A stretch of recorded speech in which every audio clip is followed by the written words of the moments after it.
Welcome to the Rim Break Rodeo. We hope this video helps.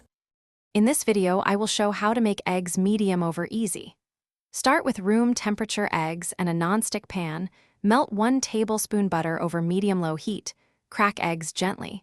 Cook until whites are mostly set but yolks wobble. Flip once and cook 10 to 20 seconds for a medium set yolk.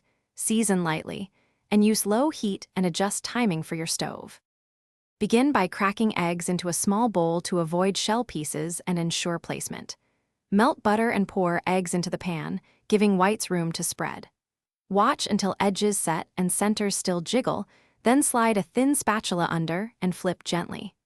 Cook 10 to 20 seconds for a medium yolk, then slide onto a warm plate and season to taste before serving. Many people use heat that's too high, which cooks whites too fast and overcooks yolks. Flipping too late or aggressively breaks yolks or makes them firm rather than medium over easy. Crowding the pan changes timing, so cook 2 eggs at most in a standard pan for consistent results.